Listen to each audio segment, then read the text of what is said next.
Halo sahabatku. Selamat datang kembali di channel Cerita Momo. Apa jadinya kalau rumah mewah hasil keringat sendiri, malah dikuasai mertua dan adik ipar buat pesta gila-gilaan tanpa izin? Giliran ditegur, malah galakan mereka. Duh, emosi nggak sih dengarnya? Tapi tenang dulu, sahabat. Di kisah kali ini, kita bakal menyaksikan pembalasan dendam yang beda banget. Bukan dengan marah-marah, tapi dengan tagihan yang bikin jantung copot. Pokoknya endingnya bakal bikin kalian puas banget. Nah, sebelum kita masuk ke ceritanya, yuk dukung terus channel ini dengan cara tekan tombol like dan subscribe sekarang juga ya. Jangan lupa ramaikan juga kolom komentarnya. Coba tulis nama kalian, asal kota, dan ketik kata hadir. Ayo absen dulu, aku pengen tahu nih sahabat setia Cerita Momo ada dari kota mana saja. Siapa tahu ada yang tetanggaan, kan seru? Sudah siap melihat aksi Indri menghadapi mertua dan iparnya? Yuk, kita langsung mulai ceritanya. Suara roda koper yang beradu dengan lantai marmer menggema di ruang tamu yang luas itu. Indri menghela napas panjang, mencoba membuang rasa penat yang menumpuk di pundaknya setelah 1 minggu penuh melakukan perjalanan bisnis keluar pulau. Yang ia inginkan saat ini hanyalah mandi air hangat, meminum teh chamomile, dan tidur di kasur empuknya yang nyaman. Namun, baru saja ia melangkah melewati ambang pintu utama, kening Indri langsung berkerut. Pemandangan di depannya sungguh di luar dugaan. Ruang tamu yang biasanya rapi, bersih, dan beraroma lavender, kini berubah drastis. Ada tumpukan kardus sepatu berserakan di dekat rak pajangan kristal. Di atas meja kaca yang ia beli khusus dari Italia, terlihat toples-toples kerupuk yang tutupnya terbuka, remah-remah makanan bertebaran, dan gelas-gelas kotor yang meninggalkan noda lingkaran air. Indri mempercepat langkahnya. Jantungnya mulai berdegup kencang karena rasa kesal. Di sofa kulit berwarna krem kesayangannya, terlihat 2 sosok wanita sedang duduk santai sambil menonton televisi dengan volume yang sangat keras. Kaki mereka diangkat ke atas meja, tepat di sebelah gelas-gelas kotor itu. Itu adalah Bu Ferin, ibu mertuanya, dan Berlia, adik iparnya. Ibu, Berlia, panggil Indri dengan nada tertahan. Ia berusaha tetap sopan meski matanya menatap nanar ke arah noda coklat di bantal sofa. Bu Ferin menoleh dengan santai, tidak ada raut kaget atau bersalah sedikit pun di wajah wanita parubaya itu. Ia justru menatap Indri dari ujung kepala sampai ujung kaki dengan tatapan menilai. Indri, sudah pulang kamu? Kirain masih betah cari uang terus sampai lupa urus rumah. Sindir Bu Ferin tajam. Ia kembali memalingkan wajah ke layar televisi, tanpa berniat bangkit menyambut menantunya. Indri mengepalkan tangan di sisi tubuhnya. Ia menarik napas dalam-dalam. Ibu dan Berlia kapan datang? Kenapa tidak memberi kabar dulu? Dan, kenapa rumah ini jadi berantakan begini? Berlia yang sedang asyik mengunyah keripik akhirnya ikut bersuara. Mulutnya masih penuh makanan saat menjawab. Mbak Indri ini baru datang kok sudah cerewet sih? Kami ini tamu loh, masa disambut pakai omelan? Lagian, kami datang ke sini buat nemenin Mas Randi.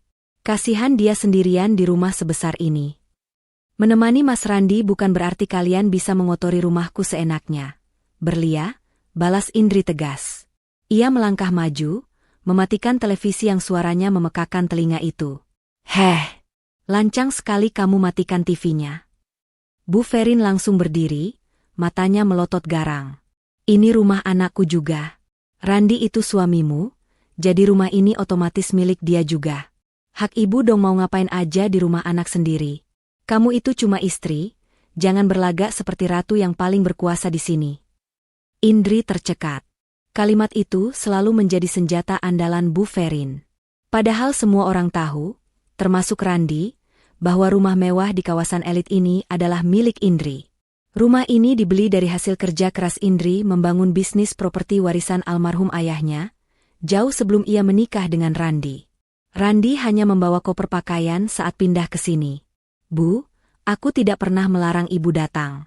Tapi tolong hargai privasi dan kebersihan rumah ini. Suara Indri mulai meninggi. Dan tolong, turunkan kaki ibu dari meja itu. Meja itu mudah baret. Ya ampun, pelitnya minta ampun. Teriak Bu Ferin dramatis, seolah-olah ia baru saja dianiaya. Dengar itu, Berlia? Kakak iparmu ini lebih sayang sama meja kaca daripada sama mertuanya sendiri. Dasar menantu durhaka. Keributan itu memancing seseorang turun dari lantai 2. Randi muncul dengan wajah bingung, masih mengenakan pakaian rumah santai. Ada apa ini? Baru pulang kok sudah ribut-ribut sih? Andri? Tanya Randi. Ia berjalan mendekat, tapi anehnya, ia tidak berdiri di samping istrinya, melainkan berdiri di dekat ibunya. Indri menatap suaminya, berharap mendapat pembelaan. Mas, lihat ini, rumah berantakan sekali. Ibu dan Berlia datang tanpa kabar, dan lihat sofa kita. Mas tahu kan aku paling tidak suka kalau rumah kotor. Randi menggaruk kepalanya yang tidak gatal, tampak serba salah. Ia melirik ibunya yang sudah memasang wajah cemberut siap meledak. Ya sudahlah, Andri. Ibu sama Berlia kan jarang-jarang main ke sini. Namanya juga orang tua, wajar kalau mau santai. Kamu jangan kaku banget lah, baru juga sampai rumah. Ujar Randi dengan nada membujuk, namun terdengar menyakitkan di telinga Indri. Mas bilang wajar. Indri menunjuk tumpukan kardus dan sampah plastik di lantai. Ini bukan santai, Mas. Ini jorok. Dan kenapa barang-barangku di rak pajangan hilang? Di mana koleksi vas bungaku? Bu Ferin mendengus kasar. Halah, vas jelek begitu saja ditanyain. Itu ibu simpan di gudang. Norak. Nggak cocok sama selera ibu. Ibu ganti sama foto-foto keluarga besar kita, biar rumah ini ada auranya sedikit. Selama ini rumah ini dingin, kayak kuburan, persis kayak sifat kamu. Indri membelalak. Ia bergegas melihat ke arah dinding utama. Benar saja, lukisan abstrak mahal kesukaannya sudah diturunkan. Diganti dengan foto besar Bu Ferin dan Randi yang dicetak dengan kualitas rendah dan bingkai emas norak. Mas, kamu biarkan ibu mengacak-acak dekorasi rumahku? Protes Indri, suaranya bergetar menahan marah. Sudah, potong Randi cepat, mengangkat kedua tangannya. Nanti kita bahas lagi. Kamu capek kan? Mending kamu istirahat dulu. Mandi sana. Indri menghela napas kasar, berusaha mengontrol emosinya agar tidak meledak saat itu juga. Ia butuh ketenangan. Ia meraih gagang kopernya lagi. Baik, aku mau ke kamar. Awas kalau besok pagi ruang tamu ini belum bersih kembali. Indri berbalik dan melangkah menuju tangga untuk naik ke kamar utama di lantai 2. Namun, langkahnya terhenti saat mendengar suara tawa kecil dari Berlia. Mbak Indri mau kemana? Tanya Berlia dengan nada mengejek. Ke kamarkulah, jawab Indri ketus tanpa menoleh. Tunggu dulu, sela Bu Ferin dengan nada memerintah. Kamar yang di atas itu sekarang kamar ibu sama Berlia. Kami sudah pindahkan barang-barang kamu ke kamar tamu yang di bawah, dekat dapur. Indri membeku. Ia memutar badannya perlahan, menatap ketiga orang itu dengan tatapan tidak percaya. Apa maksud ibu? Itu kamar utamaku. Kamar pribadiku dan Randi. Ya kan ibu orang tua, Indri? Bentak Bu Ferin. Kamar di atas itu lebih luas. Kamar mandinya ada bathtubnya. Ibu kan kakinya sering sakit kalau naik turun tangga. Jadi, maksudnya, ibu butuh kenyamanan lebih. Lagian kamu kan masih muda, badan masih kuat, tidur di kamar bawah kan gak masalah. Kasur di kamar tamu juga empuk kok. Indri menatap Randi, menuntut penjelasan. Mas, kamu biarkan mereka mengusirku dari kamar kita sendiri. Randi menunduk, tidak berani menatap mata istrinya. Ibu maksa, Indri. Katanya beliau pengen ngerasain tidur di kasur king size kita. Cuma sebentar kok. Selama mereka menginap di sini, kamu ngalah dulu ya. Demi aku nggak mau ribut sama ibu. Indri merasa darahnya mendidih sampai ke ubun-ubun. Bukan hanya rumahnya yang diacak-acak, tapi privasinya pun dilanggar tanpa izin.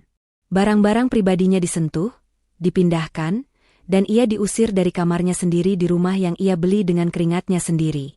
Kalian memindahkan barang-barangku? Tanya Indri dingin. Iya.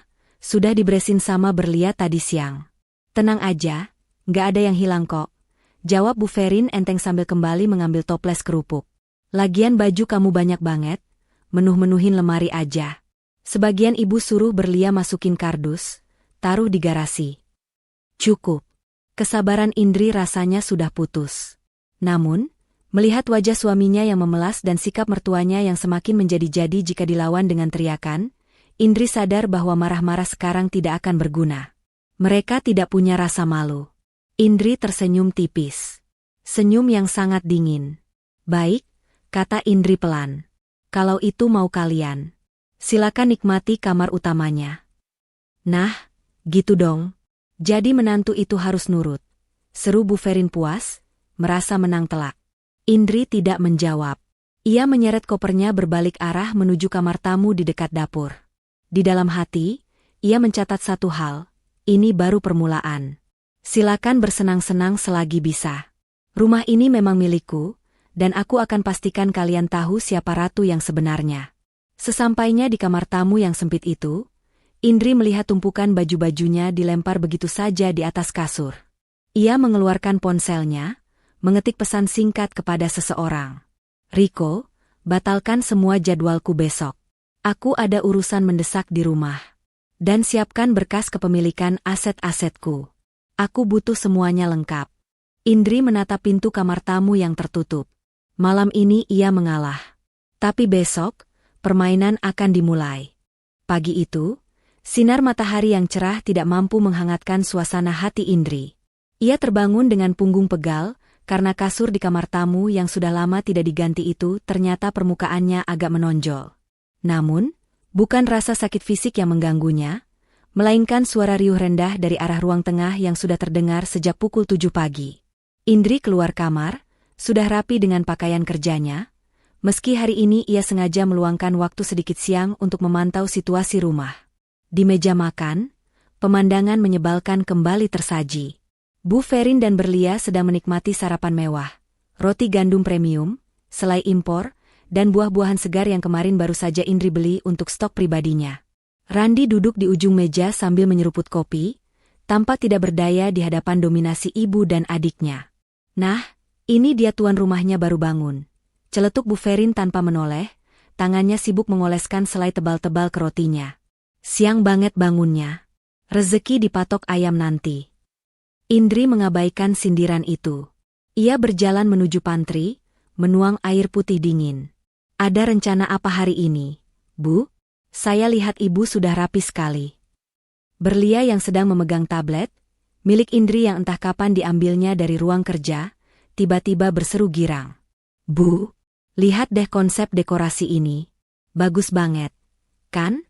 Warnanya gold sama baby pink. Mewah banget, cocok buat aku.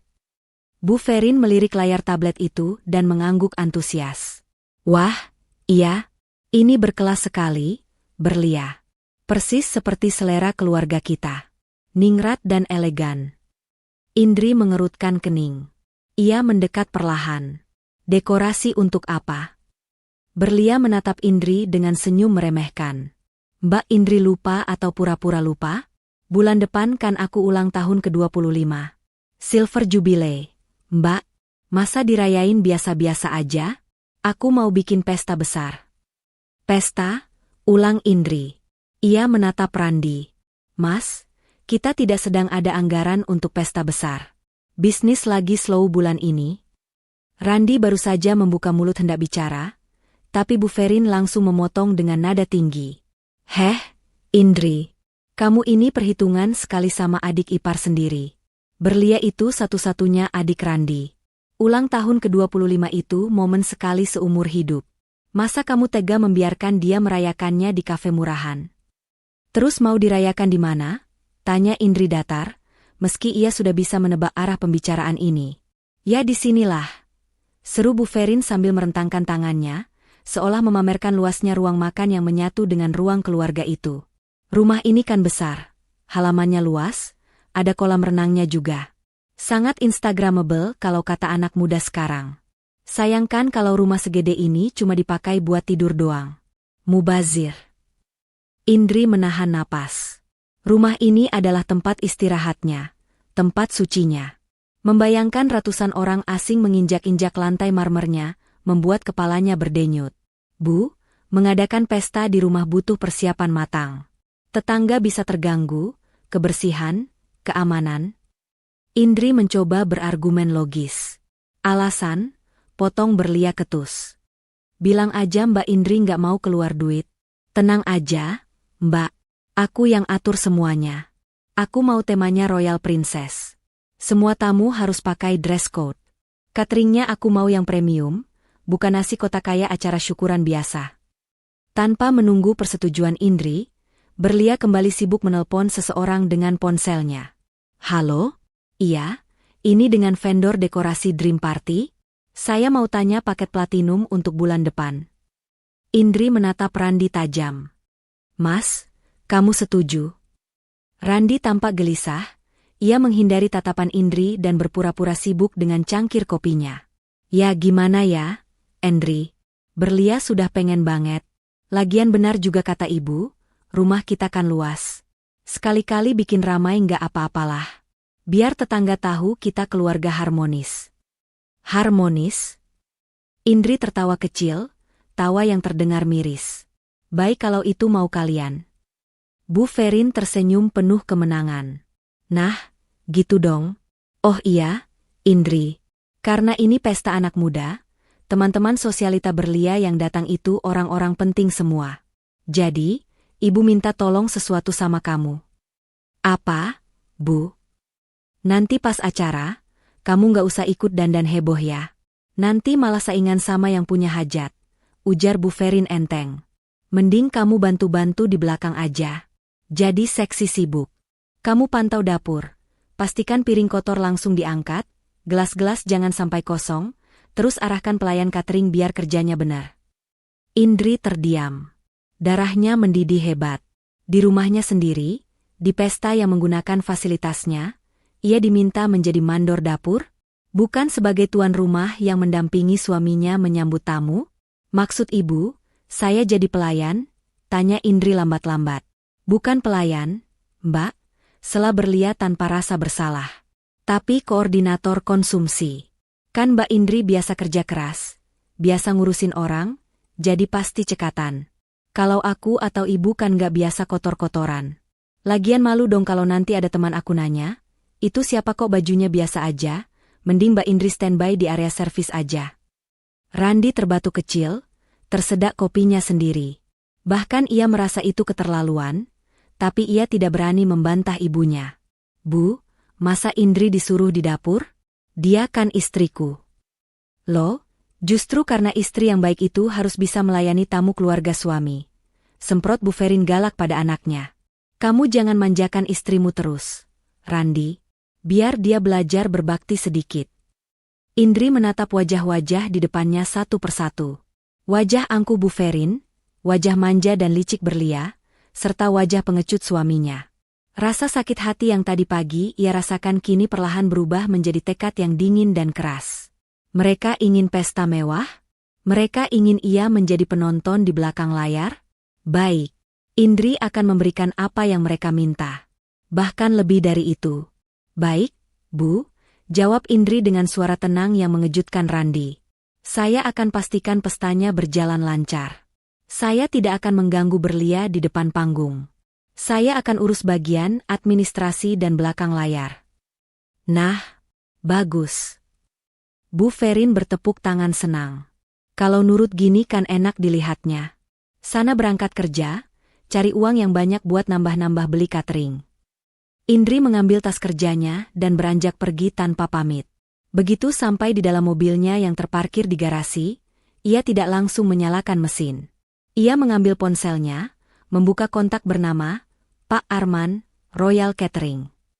Ia tidak menelpon, hanya mengirim pesan singkat, Pak Arman, keluarga saya akan menghubungi Bapak untuk pesanan pesta besar bulan depan di rumah saya. Terima saja semua permintaan mereka yang paling mahal. Untuk pembayarannya, kita buat perjanjian khusus nanti siang di kantor saya. Jangan bocorkan ini ke siapapun. Setelah pesan terkirim, Indri menyalakan mesin mobilnya. Wajahnya datar, tapi matanya menyeratkan badai yang sedang ia persiapkan. Pesta Royal Princess itu akan menjadi pesta yang paling tidak terlupakan dalam sejarah keluarga ini.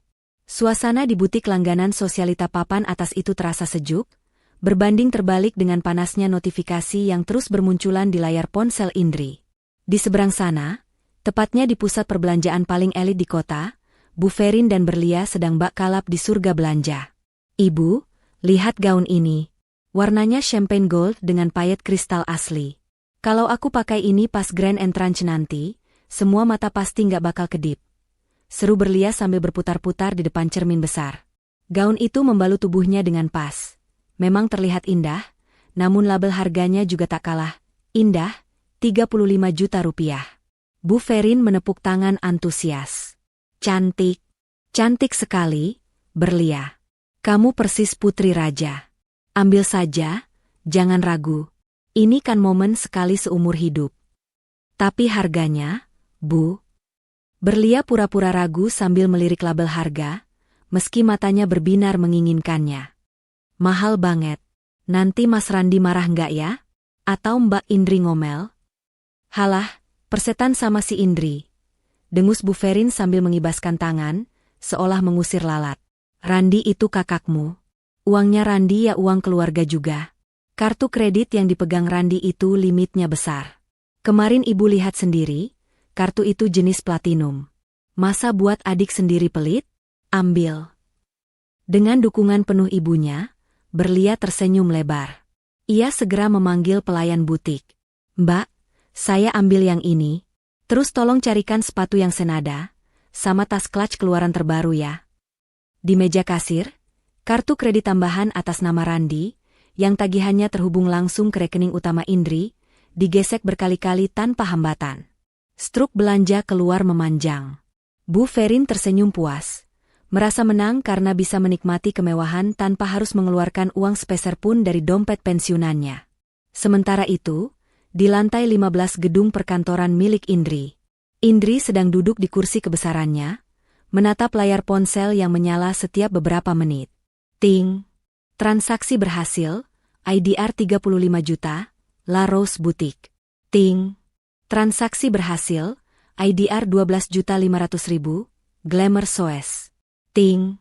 Transaksi berhasil, IDR 8 juta, Salon Spa Premium. Riko, asisten pribadi Indri yang berdiri di seberang meja, tampak gelisah. Ia memegang tablet yang menampilkan grafik pengeluaran hari ini yang melonjak tajam secara tidak wajar. Bu Indri, panggil Riko hati-hati. Maaf jika saya lancang. Tapi notifikasi penggunaan kartu kredit Bapak Randi sudah menyentuh angka 60 juta rupiah, hanya dalam waktu 3 jam. Ini tidak wajar. Apakah Ibu ingin saya telepon pihak bank untuk blokir sementara? Saya khawatir kartu tersebut disalahgunakan atau dicuri. Indri meletakkan ponselnya di meja dengan tenang. Wajahnya datar, tidak ada guratan panik sedikitpun. Ia justru menyunggingkan senyum tipis yang sulit diartikan. Tidak perlu, Riko. Biarkan saja, jawab Indri santai. Riko terbelalak. Dibiarkan, Bu? Tapi ini pemborosan yang sangat. Saya tahu siapa yang menggunakannya, potong Indri. Ia memutar kursinya menghadap jendela besar yang menampilkan pemandangan kota. Mertua dan adik ipar saya sedang bersenang-senang mempersiapkan pesta. Kalau saya blokir sekarang, mereka akan pulang ke rumah dan membuat keributan. Saya sedang malas mendengar teriakan Ibu Ferin hari ini. Tapi, Bu 60 juta. Gumam Riko, masih tak rela uang bosnya dibakar begitu saja. Indri kembali memutar kursi menghadap Riko, tatapannya tajam penuh perhitungan. Anggap saja itu umpan, Riko. Ikan besar tidak akan memakan kail kalau umpannya cuma cacing kecil. Biarkan mereka merasa kartu itu adalah tongkat sihir yang bisa mengabulkan semua keinginan mereka. Biarkan mereka merasa memiliki dunia ini. Indri kemudian mengambil secari kertas, menuliskan sesuatu, dan menyodorkannya pada Riko. Lakukan instruksi ini ke pihak bank besok pagi. Jangan sekarang. Pastikan tanggal dan jamnya tepat sesuai yang saya tulis di situ. Jangan meleset 1 menit pun. Riko membaca kertas itu. Matanya membulat saat memahami rencana atasan cerdasnya itu. Bu Indri, ini serius? Tanggal ini kan? Ya, tanggal pesta itu. Tepat saat jam makan malam utama, sela Indri dingin. Pastikan limitnya dinolkan pada detik itu. Dan pastikan semua akses dana talangan dari rekening cadangan juga diputus total. Baik, Bu. Saya mengerti sekarang. Riko mengangguk takzim, menyimpan kertas itu seperti dokumen rahasia negara. Ada rasa ngeri sekaligus kagum melihat cara Indri bermain. Sore harinya, Indri pulang ke rumah lebih awal. Seperti dugaan, ruang tengah kini dipenuhi paper bag bertuliskan merek-merek ternama. Bu Ferin dan Berlia sedang melakukan fashion show kecil-kecilan di depan Randi yang terlihat lesu. "Lihat nih, Indri," seru Bu Ferin begitu melihat Indri masuk. Ia mengangkat sebuah tas tangan kecil berkilauan. "Ini selera orang berkelas. Berlia bakal jadi bintang di pestanya nanti. Untung Randi pengertian, nggak kayak kamu yang pelit." Randi menatap Indri dengan wajah pucat dan penuh rasa bersalah. Ia pasti sudah mendapat notifikasi tagihan itu juga di ponselnya, namun tidak berani menegur ibunya. Randi tampak ketakutan kalau Indri meledak marah melihat tagihan puluhan juta itu. Namun, Indri hanya berjalan mendekat, menyentuh kain gaun mahal yang tergeletak di sofa. "Bagus," komentar Indri singkat. "Warnanya cocok buat Berlia." Randi, Bu Ferin, dan Berlia serempak terdiam. Mereka sudah menyiapkan mental untuk perang dunia karena masalah uang, tapi reaksi Indri sungguh di luar prediksi. "Kakakmu nggak marah, Indri?" tanya Randi terbata-bata. "Marah kenapa?" Indri balik bertanya dengan nada polos yang dibuat-buat. "Kan Berlia mau pesta. Wajar dong harus tampil cantik. Masa adik kamu pakai baju tanah abang di pesta Royal Princess?" Berlia langsung bersorak, merasa di atas angin. "Tuh kan, Mas, Mbak Indri aja ngerti. Emang Mas Randi aja yang penakut." "Makasih ya, Mbak Indri. Akhirnya sadar juga kalau aku ini pantas dapat yang terbaik." "Sama-sama," jawab Indri. "Nikmati saja selagi bisa belanjanya. Pastikan semuanya lengkap ya, jangan sampai ada yang kurang. Malu sama tamu kalau setengah-setengah." "Pasti dong," sahut Bu Ferin jumawa. "Besok ibu mau pesan dekorasi bunga impor. Katanya harganya agak mahal, sekitar 50 juta, tapi bunganya asli dari Belanda. Randi, besok kartu kamu ibu bawa lagi ya." Randi menelan ludah kasar. "Bu, itu limitnya." "Pakai saja," potong Indri cepat. Ia menatap mata suaminya lekat-lekat. "Biarkan ibu mengatur pesta impiannya, Mas. Jangan mengecewakan orang tua. Nanti kualat." Randi menatap istrinya bingung. Ia tidak mengenali sosok wanita di depannya ini. Indri yang biasanya disiplin soal keuangan, kini seolah membuang uang ke laut. Namun melihat senyum Indri yang tenang, Randi memilih diam. Mungkin Indri memang sedang banyak rezeki, pikirnya naif. Indri beranjak ke kamarnya, kamar tamu yang sempit itu. Sebelum menutup pintu, ia sempat mendengar Bu Ferin berbisik keras pada Berlia. "Lihat kan? Kalau digertak dikit, dia pasti luluh. Ternyata si Indri itu gampang dibodohi. Kita kuras aja terus sampai pestamu selesai. Mumpung dia lagi bego." Indri menutup pintu pelan-pelan. Senyum di wajahnya lenyap seketika, berganti dengan tatapan dingin yang menusuk. "Silakan belanja, Ibu, Berlia," gumam Indri pada dinding kosong kamarnya. "Gesek saja terus. Karena setiap rupiah yang kalian habiskan hari ini, akan menjadi paku di peti mati harga diri kalian nanti." Ia melirik kalender di ponselnya. 2 minggu lagi menuju hari haji, 2 minggu lagi menuju kehancuran mereka. Indri mematikan lampu, tidur dengan nyenyak malam itu, sementara di ruang tengah, para parasit itu masih tertawa-tawa merayakan kemenangan semu mereka. Seminggu sebelum hari pesta, Indri turun ke ruang makan dengan membawa koper kecil. Pemandangan di meja makan masih sama menjengkelkannya. Namun kali ini Indri memasang wajah yang sangat meyakinkan, seolah-olah sedang terburu-buru dan panik. "Mas Randi, Ibu," panggil Indri sambil meletakkan kunci mobil cadangan di atas meja. "Saya harus berangkat ke Surabaya pagi ini juga. Ada masalah besar di proyek pembangunan cabang baru. Kemungkinan saya baru bisa pulang malam hari setelah pesta Berlia selesai, atau mungkin besok paginya." Mata Bu Ferin langsung berbinar cerah, seolah baru saja mendengar kabar bahwa ia memenangkan lotre. Ia bahkan berhenti mengunyah roti selainya. "Oh ya? Wah, sibuk sekali kamu, Indri. Ya sudah, sana pergi. Urus pekerjaanmu yang penting itu. Jangan sampai bangkrut, nanti nggak bisa kasih uang belanja." Randi tampak sedikit khawatir. namun lebih karena takut kerepotan mengurus persiapan pesta sendirian. Loh, Indri? Kok mendadak? Terus nanti yang bantu mengawasi orang dekorasi siapa? Kan kamu katanya mau bantu jadi seksi sibuk. Kan ada Mas Randi dan Ibu, jawab Indri cepat. Lagi pula, Berlia kan seleranya tinggi, saya takut kalau saya ikut campur malah nanti salah dan bikin Berlia marah. Jadi lebih baik saya serahkan semuanya pada kalian. Saya percayakan rumah ini sama Mas Randi. Berlia yang baru muncul dari kamar, masih dengan piyama sutra barunya, langsung bersorak girang mendengar kabar itu. Serius Mbak Indri pergi? Asyik. Berarti aku bebas dong ngatur posisi panggung tanpa dikomenin ini itu. Hati-hati di jalan ya, Mbak. Jangan buru-buru pulang. Indri tersenyum tipis. Sangat tipis hingga tidak ada yang menyadarinya. Baik. Nikmati persiapan pestanya. Oh ya, nanti siang Pak Arman dari Royal Catering akan datang untuk finalisasi menu. Silakan Ibu dan Berlia pilih menu apa saja yang kalian mau. Saya sudah bilang ke Pak Arman kalau tuan rumah acara ini adalah keluarga besar Ibu Ferin yang terhormat, jadi dia pasti akan memberikan pelayanan spesial. Pujian, keluarga terhormat, itu melambungkan ego Bu Ferin setinggi langit. Ia membusungkan dadanya bangga. Tentu saja. Kami memang keluarga terhormat. Kamu tenang saja, Indri. Masalah makanan biar ibu yang atur. Kamu nggak usah mikirin, fokus cari uang saja di Surabaya.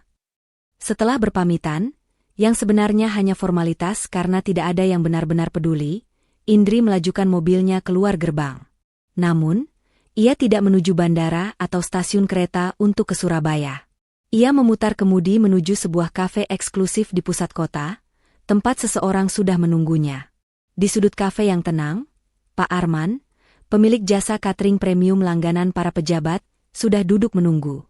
Wajahnya tampak bingung saat melihat Indri datang dengan santai. Selamat pagi, Bu Indri. Saya pikir Ibu sudah di Surabaya seperti yang Ibu bilang di telepon tadi, sapa Pak Arman sopan. Indri duduk dan memesan kopi hitam tanpa gula. Itu hanya skenario untuk orang rumah, Pak Arman. Saya tetap di kota ini, tapi saya akan menghilang dari pandangan mereka sampai hari haji. Pak Arman mengangguk, meski masih tampak ragu. Jadi, mengenai pesanan catering untuk pesta ulang tahun adik ipar Ibu, apakah benar saya harus menuruti semua permintaan mereka? Kemarin asisten Ibu bilang anggarannya unlimited. Benar, Pak. Berikan menu termahal yang Bapak punya. Kalau mereka minta lobster thermidor, Wagyu A5, atau caviar, iakan saja. Jangan ditolak, jawab Indri tegas. Tapi Bu, itu biayanya bisa ratusan juta untuk 500 tamu. Apakah Ibu yakin? Pak Arman memastikan, karena ia tahu Indri biasanya sangat cermat dan hemat dalam berbisnis. Indri mencondongkan tubuhnya ke depan, menatap Pak Arman lekat-lekat. Saya yakin. Tapi ada satu syarat mutlak dalam kontrak kerjasamanya, Pak. Ini yang paling penting. Indri mengeluarkan sebuah map berisi draft kontrak yang sudah disiapkan oleh pengacara pribadinya. Ia menyodorkannya pada Pak Arman. Biasanya Bapak meminta DP 50% dan pelunasan setelah acara. Bukan? Kali ini, saya minta Bapak ubah klausulnya. Tulis di situ bahwa karena ini pesanan VVIP rush order, pembayaran harus dilunasi lunas 100% secara tunai atau debit langsung di lokasi acara, tepat pukul 20 WIB, saat sesi makan malam utama dimulai. Jika tidak lunas pada detik itu juga, pihak catering berhak menghentikan layanan, menarik semua makanan, dan mematikan lampu area prasmanan. Pak Arman membaca draft itu dengan kening berkerut. Ini prosedur yang sangat ekstrim, Bu Indri. Biasanya klien akan marah besar kalau diperlakukan begini. Ini bisa merusak reputasi pesta. Justru itu tujuannya. Pak, potong Indri dingin. Saya ingin mereka merasa malu. Bapak tidak perlu khawatir soal pembayaran sebenarnya. Jika malam itu mereka gagal bayar, dan saya yakin mereka tidak akan mampu, saya yang akan melunasi tagihan Bapak keesokan harinya plus bonus 20% sebagai kompensasi keributan. Bapak tidak akan rugi sepeser pun. Tapi pada malam itu, Bapak harus berakting tegas. Jadilah penagih utang yang galak. Pak Arman terdiam sejenak, mencerna rencana itu. Ia mengenal Indri sudah lama sebagai pebisnis yang jujur dan dapat dipercaya. Jika Indri menjamin, maka uangnya aman. Dan tawaran bonus 20% itu sangat menggiurkan. Baik, Bu Indri. Saya mengerti. Jadi skenarionya, saya akan menagih tuan rumah di depan umum. Tepat. Tagih Ibu Ferin dan Randi. Buat mereka panik, Indri tersenyum puas. Siang harinya, di rumah mewah Indri yang kini dikuasai mertuanya, Pak Arman datang dengan membawa katalog menu eksklusif. Bu Ferin dan Berlia menyambutnya bak ratu. Tanpa melihat harga, jari telunjuk Berlia menunjuk foto-foto makanan paling menggugah selera. Saya mau appetizernya salmon carpaccio ya, Pak. Terus main course-nya harus steak wagyu yang paling empuk. Jangan yang alot kayak di kondangan murahan. Terus dessert cornernya harus ada fountain coklat sama macaron asli Prancis. Cerocos Berlia penuh nafsu. Pak Arman mencatat dengan tekun sambil tersenyum profesional. Pilihan yang sangat luar biasa, Mbak Berlia. Ini adalah paket Sultan Gold. Total per piringnya 1,5 juta rupiah. Untuk 500 tamu, ditambah dekorasi meja makan dan pelayan berseragam khusus, total estimasinya sekitar 750 juta rupiah. Randi yang duduk di sebelah ibunya tersedak ludahnya sendiri. 750 juta? Pak, apa tidak ada diskon? Itu mahal sekali. Bu Ferin langsung menepuk paha Randi keras-keras. Hus, jangan malu-maluin. Katanya mau bikin pesta mewah, kok nawar kayak di pasar? Biarin aja, Randi. Kan Indri sudah bilang setuju tadi pagi. Uang Indri kan banyak. Proyeknya di Surabaya itu pasti untungnya miliaran. Masalah segitu aja kok pusing. Randi terdiam, tidak berani membantah ibunya, meski hatinya ketar-ketir memikirkan bagaimana cara membayarnya nanti. Ia berasumsi tagihan itu akan dikirim ke kantor Indri seperti biasanya. Baik, kalau sudah setuju, mohon tanda tangan kontrak ini, Bu, Pak, kata Pak Arman menyodorkan dokumen yang sudah disiapkan Indri tadi. Karena Bu Indri sedang di luar kota, maka penanggung jawab acara yang harus tanda tangan di sini adalah Ibu Ferin dan Bapak Randi sebagai tuan rumah. Bu Ferin dengan angkuh mengambil pena. Ia bahkan tidak membaca deretan tulisan kecil-kecil di lembar kontrak itu. Baginya, tanda tangan hanyalah formalitas. Yang ada di kepalanya hanyalah bayangan betapa irinya teman-teman arisannya melihat pesta semewah ini. Sini Ibu tanda tangan. Randi, kamu juga tanda tangan di sebelahnya, perintah Bu Ferin. Randi, dengan ragu-ragu, ikut membubuhkan tanda tangannya di atas materai. Tanpa ia sadari, ia baru saja menyetujui klausul, pembayaran tunai di tempat atau dipermalukan. Terima kasih, Bu Ferin, Pak Randi, ucap Pak Arman sambil menutup mapnya.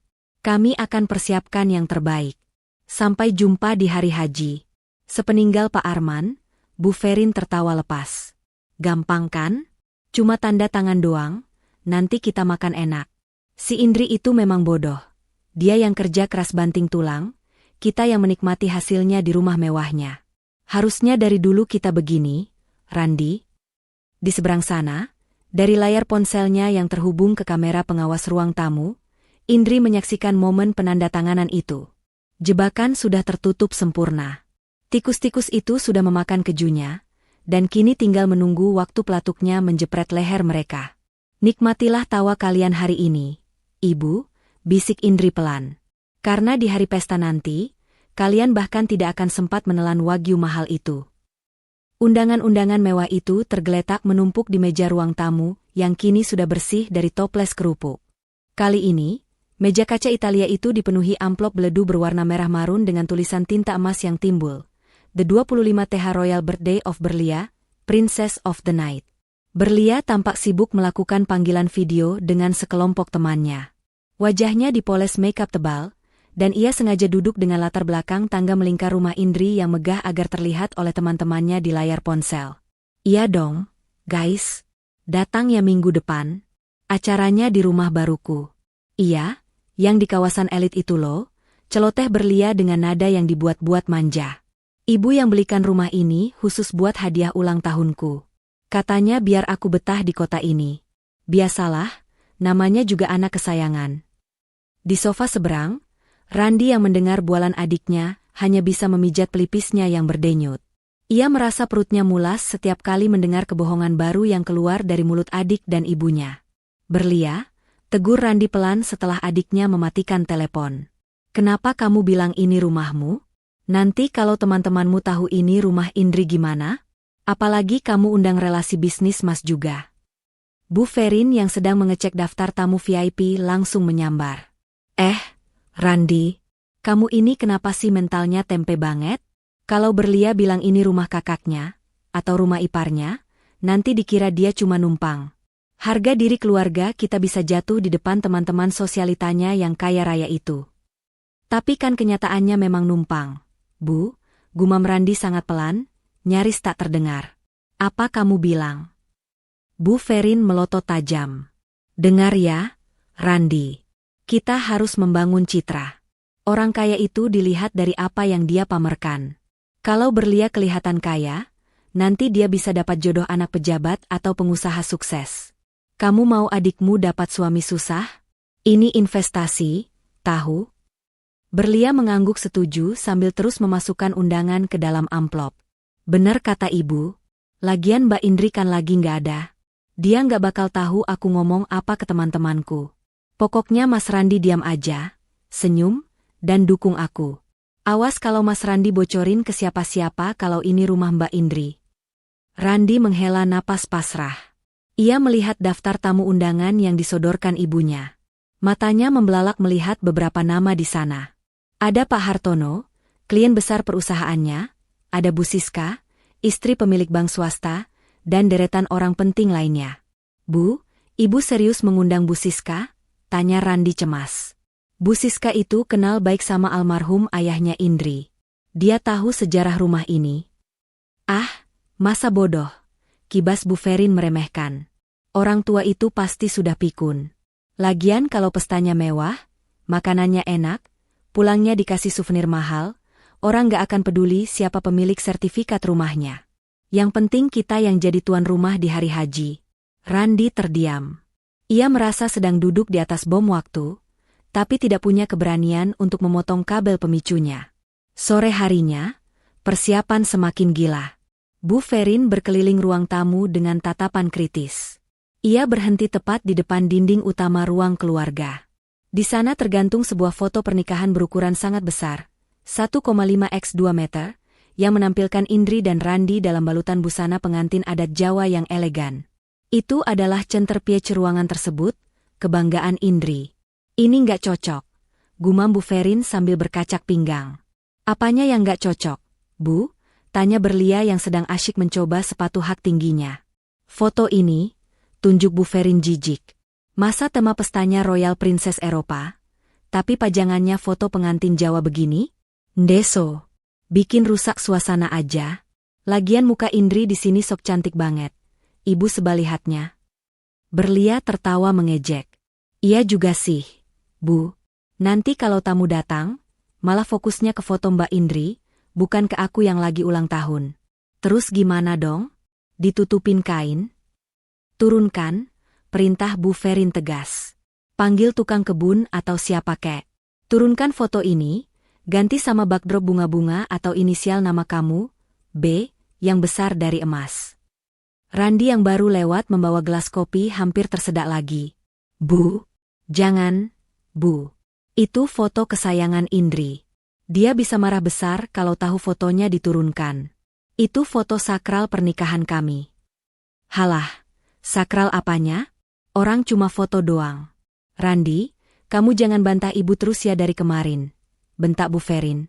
"Ini cuma sementara. Nanti kalau pestanya selesai, dipasang lagi juga bisa. Ibu nggak mau ada wajah Indri yang merusak pemandangan di pesta anak ibu. Titik."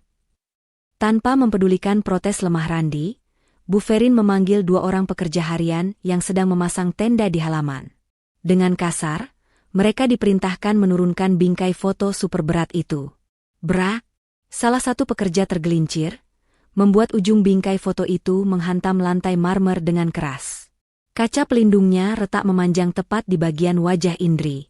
"Aduh, hati-hati dong," teriak Randi panik. Ia berlari mendekat, mengusap retakan di kaca itu. "Waduh, ini pecah. Indri pasti." Biarin aja, potong Bu Ferin tanpa rasa bersalah sedikit pun. Cuma kaca doang, ganti murah di tukang bingkai pinggir jalan. Udah, angkut ke gudang belakang. Jangan taruh di sini, sempit-sempitin jalan. Randi menatap Nanar saat foto pernikahannya, simbol cinta yang dulu ia banggakan, diseret begitu saja seperti barang rongsokan menuju gudang yang lembab dan berdebu. Jauh di sana, di sebuah apartemen sewaan di pusat kota, Indri duduk tegak di depan laptopnya. Tangannya menggenggam gelas berisi air putih dengan sangat erat, hingga buku-bukunya memutih. Di layar laptop, terpampang rekaman CCTV real-time dari ruang tengah rumahnya. Indri melihat semuanya. Ia mendengar setiap kata hinaan yang diucapkan Bu Ferin. Ia mendengar bualan berlian. Dan yang paling menyakitkan, ia melihat suaminya, Randi, hanya berdiri diam seperti patung saat foto pernikahan mereka dibanting dan disingkirkan. Air mata menetes di pipi Indri, tapi hanya satu tetes. Ia segera menyekanya dengan kasar. Foto itu. Desis Indri dengan suara bergetar menahan amarah yang meluap. Itu satu-satunya benda yang aku minta Mas Randi jaga. Dan dia membiarkan ibunya meretakkan wajahku di sana. Rasa sakit hati karena dikhianati dan direndahkan kini berubah menjadi bahan bakar yang sempurna. Jika sebelumnya Indri masih memiliki sedikit keraguan atau rasa kasihan pada suaminya, detik ini juga, semua itu musnah. Retakan di kaca foto itu adalah simbol retaknya rumah tangga mereka yang tidak mungkin bisa diperbaiki lagi. Indri meraih ponselnya. Ia membuka grup chat dengan tim pengacaranya. Siapkan surat gugatan cerai. Masukkan poin, perbuatan tidak menyenangkan, dan pengerusakan aset pribadi ke dalam berkas tuntutan. Saya ingin berkas itu siap ditandatangani tepat setelah pesta berakhir. Setelah mengirim pesan itu, Indri kembali menatap layar CCTV. Di sana, Bu Ferin dan Berlia tampak tertawa-tawa senang melihat dinding yang kini kosong, siap diisi dekorasi pesta mereka. Tertawalah, bisik Indri dingin. Tertawalah sepuasnya hari ini. Karena saat tamu-tamu elit kalian datang nanti, aku akan pastikan dinding kosong itu menjadi saksi bisu betapa malunya kalian diusir dari istana yang bukan milik kalian. Undangan sudah tersebar. Jebakan sudah terpasang. Dan kini, Indri baru saja menekan tombol pengaktifan bom waktunya. Tidak ada jalan kembali bagi Randi dan keluarganya. Pesta kehancuran mereka sudah di depan mata. Malam itu, kediaman Indri benar-benar tidak tampak seperti rumah tinggal biasa, melainkan telah berubah wujud menjadi sebuah istana dongeng dari negeri antah berantah. Lampu-lampu sorot warm white ditembakkan ke arah pilar-pilar rumah yang kokoh, menciptakan siluet megah yang mengintimidasi siapa saja yang memandang dari jalan raya. Karpet merah tebal tergelar dari pintu gerbang hingga ke pintu utama, diapit oleh ratusan tangkai bunga lili dan mawar impor asli Belanda yang wanginya semerbak memenuhi udara malam. Jam menunjukkan pukul 7 malam. Deretan mobil mewah mulai mengantre di depan gerbang. Valet parking yang disewa khusus tampak sibuk hilir mudik memarkirkan mobil-mobil tamu VIP. Di beranda depan, berdiri sang ratu dan putri malam itu. Berlia tampak bersinar, secara harfiah. Gaun champagne gold seharga 35 juta rupiah itu, memantulkan cahaya lampu dengan sempurna setiap kali ia bergerak. Di kepalanya bertengger tiara kecil berkilau, dan di tangannya tergenggam clutch bermerek yang baru dibelinya kemarin. Senyumnya lebar, matanya berbinar menatap tamu-tamu yang datang dengan tatapan memuja. Di sebelahnya, Bu Ferin berdiri dengan dagu terangkat tinggi. Ia mengenakan kebaya modern bernuansa merah marun yang membuatnya terlihat mencolok. Selamat datang, Jeng Siska. Aduh, terima kasih sudah menyempatkan hadir. Sapa Bu Ferin dengan suara yang sengaja dikeraskan saat menyambut salah satu tamu penting. Bu Siska, wanita parubaya yang elegan, tersenyum sopan sambil mengedarkan pandangan ke sekeliling. Wah, luar biasa sekali pestanya, Bu Ferin. Saya pangling lihat rumah ini. Dulu waktu almarhum Pak Haris, ayahnya Indri, membangun rumah ini, desainnya minimalis. Sekarang jadi, sangat ramai ya. Bu Ferin tertawa renyah, tawa yang terdengar palsu di telinga Randi yang berdiri kaku di belakangnya. Ah, Jeng Siska bisa saja. Namanya juga anak muda, berliakan seleranya glamour. Saya sebagai ibu ya harus menuruti keinginan anak. Apalah arti uang dibandingkan kebahagiaan putri saya, ya kan? Omong-omong, mana Indri? Tanya Bu Siska, matanya mencari sosok tuan rumah yang sebenarnya. Saya tidak melihat dia dari tadi. Wajah Bu Ferin berubah masam sejenak. Namun dengan cepat ia menutupinya dengan senyum sinis. Oalah, si Indri biasalah, Jeng. Dia lagi di luar kota. Sibuk cari uang terus. Dia itu memang begitu, gila kerja. Acara penting keluarga begini malah ditinggal. Yah, maklumi saja ya, menantu saya itu memang kurang punya rasa kekeluargaan. Randi yang mendengar kebohongan ibunya hanya bisa menunduk. Meremas ujung jas mahalnya yang basah oleh keringat dingin. Ia ingin membela istrinya, ingin mengatakan bahwa Indri pergi karena diusir secara halus, tapi lidahnya keluh. Ia terlalu takut merusak suasana hati ibunya yang sedang di atas angin. Sementara itu, musik orkestra mulai mengalun lembut dari ruang tengah. Para tamu mulai masuk, berdecak kagum melihat interior rumah yang disulap total. Foto pernikahan Indri dan Randi yang biasanya menjadi pusat perhatian kini telah lenyap, digantikan oleh backdrop raksasa bertuliskan inisial B dari rangkaian bunga segar. Tanpa satu orang pun yang menyadari, sepasang mata tajam sedang mengawasi setiap gerak-gerik di pesta itu dari ketinggian. Indri tidak di Surabaya. Sejak sore tadi, ia telah menyelinap masuk melalui pintu akses asisten rumah tangga di bagian belakang yang kuncinya menggunakan sidik jari biometrik, akses yang tidak diketahui oleh Bu Ferin maupun Randi. Kini, Indri duduk dengan tenang di ruang kerja pribadinya di lantai 3. Ruangan ini adalah satu-satunya area di rumah itu yang pintunya terbuat dari baja berlapis kayu, dan menggunakan kode keamanan ganda. Bu Ferin mengira itu gudang arsip terkunci yang tidak penting, padahal di dalamnya adalah pusat kendali rumah pintar tersebut. Indri duduk di kursi kulitnya yang nyaman, ditemani secangkir teh hangat yang uapnya mengepul tipis.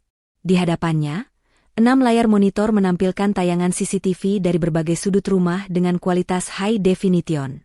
Ia melihat Berlia tertawa lepas sambil memegang gelas koktail non-alkohol, berpose di depan kamera fotografer sewaan. Ia melihat Bu Ferin memamerkan dekorasi bunga kepada teman-teman arisannya, mengklaim bahwa ia mendatangkan floris khusus dari Jakarta. Dan ia melihat Randi, suaminya, yang tampak seperti orang asing di rumahnya sendiri, tersenyum canggung setiap kali ada yang menyalaminya. Nikmatilah, sayang, gumam Indri pelan, matanya menatap sosok Randi di layar. Nikmati peranmu sebagai tuan rumah palsu untuk 1 jam terakhir ini.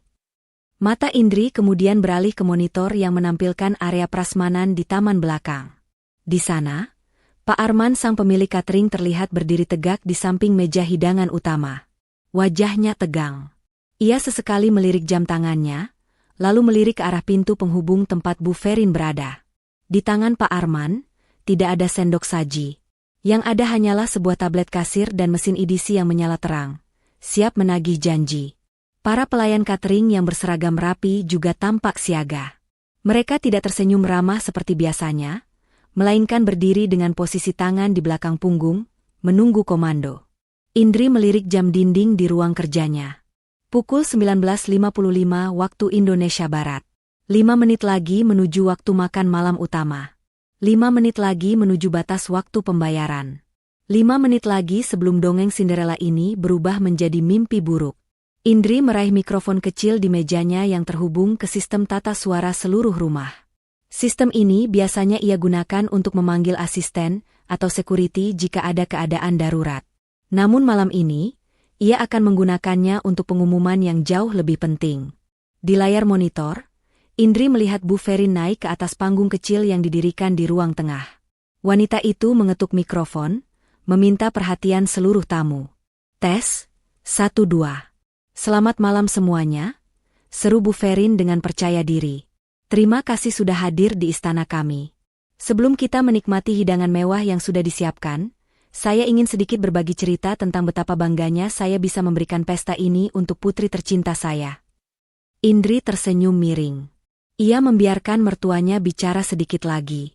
Biarkan ia terbang setinggi mungkin, agar jatuhnya nanti terasa semakin sakit.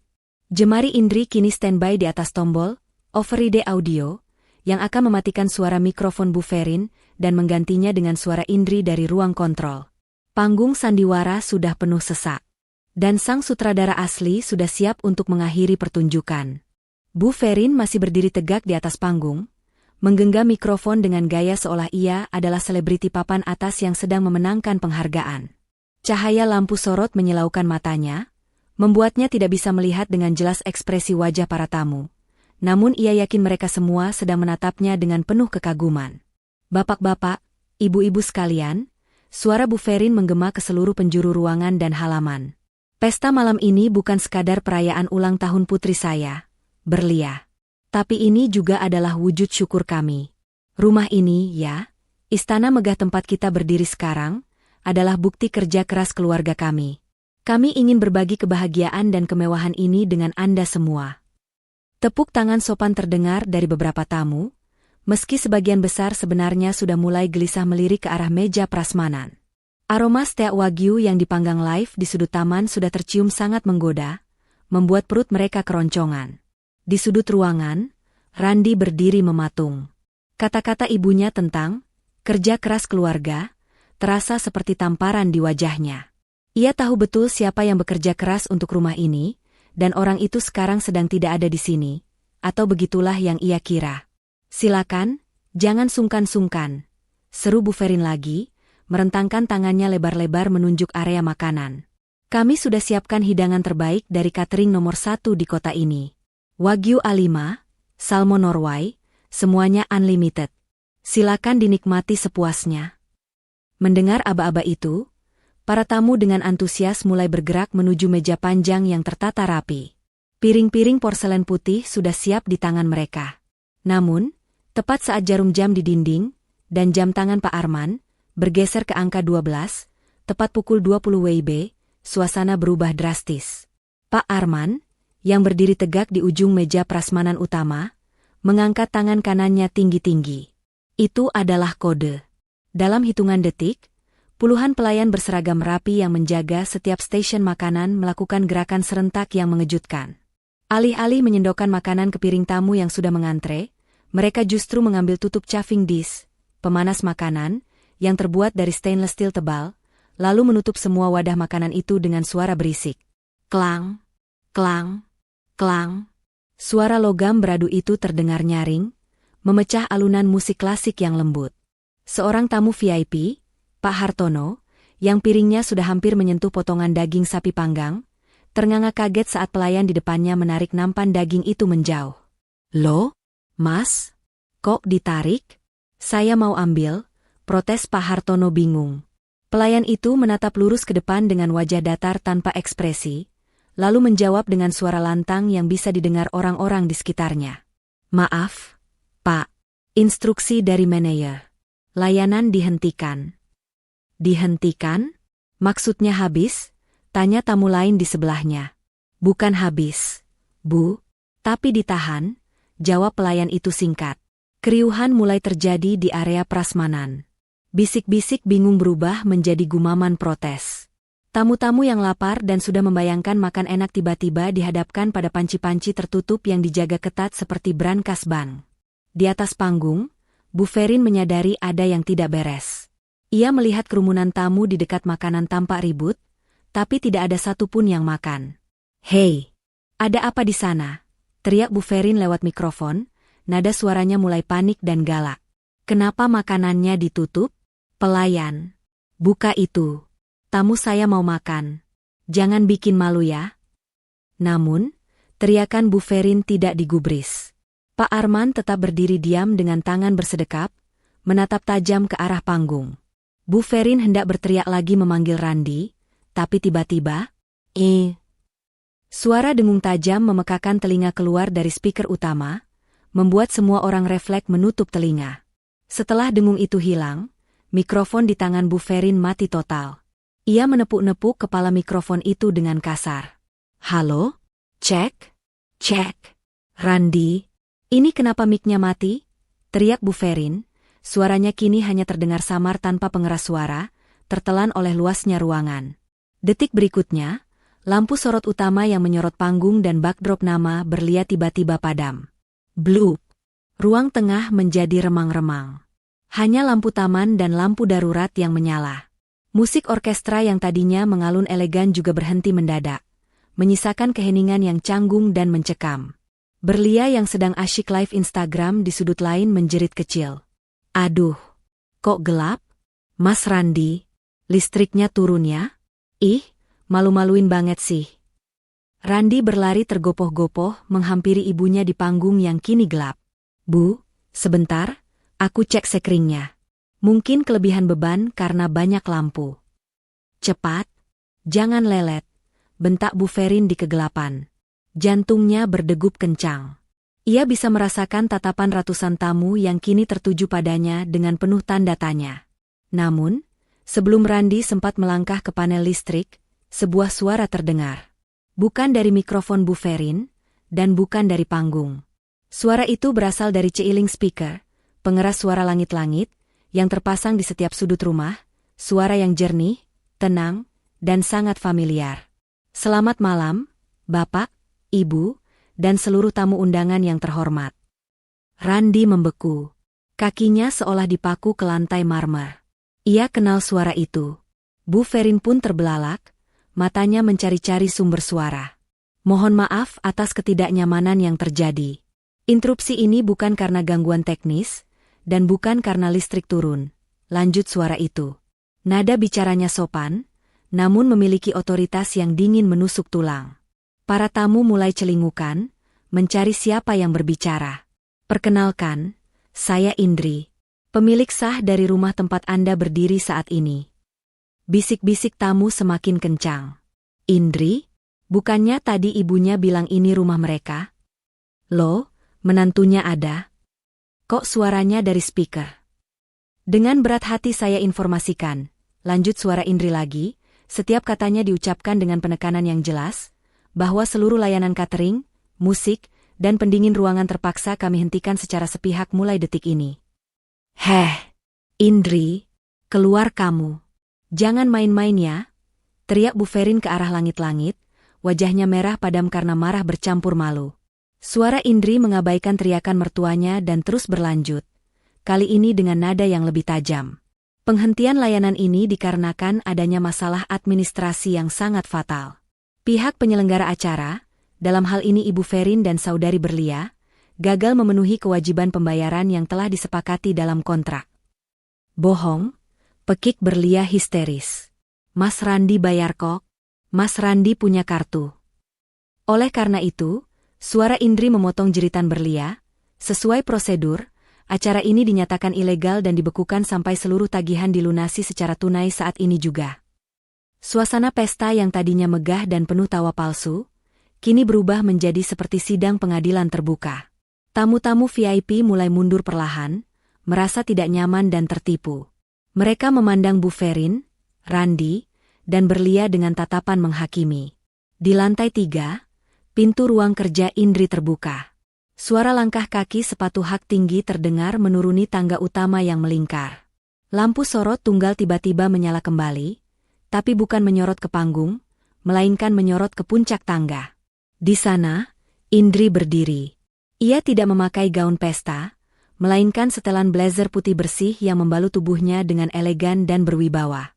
Di tangannya, ia tidak memegang gelas minuman, melainkan sebuah tablet hitam. Ia menatap ke bawah, ke arah keluarga-nya yang kini tampak sangat kecil dan menyedihkan di tengah kegelapan pesta mereka sendiri. Selamat ulang tahun, Berlia, ucap Indri langsung, suaranya menggema tanpa mikrofon karena akustik ruangan yang bagus. Kadonya sudah sampai. Tagihan. Semua mata kini tertuju ke puncak tangga. Sosok Indri yang berbalut setelan putih itu tampak begitu kontras dengan kegelapan yang menyelimuti sisa ruangan, seolah ia adalah satu-satunya sumber cahaya dan kebenaran di tengah lautan kebohongan. Ia menuruni anak tangga satu persatu dengan tempo lambat yang mematikan, setiap ketukan hak sepatunya di marmer, seakan menjadi hitungan mundur bagi kehancuran reputasi keluarga suaminya. Di bawah, Bu Ferin gemetar. Bukan karena dingin, tapi karena campuran amarah dan rasa takut yang belum pernah ia rasakan sebelumnya. Ia merasa ditelanjangi di depan umum. Indri, apa-apaan kamu ini? Teriak Bu Ferin, berusaha mengembalikan wibawanya di depan tamu.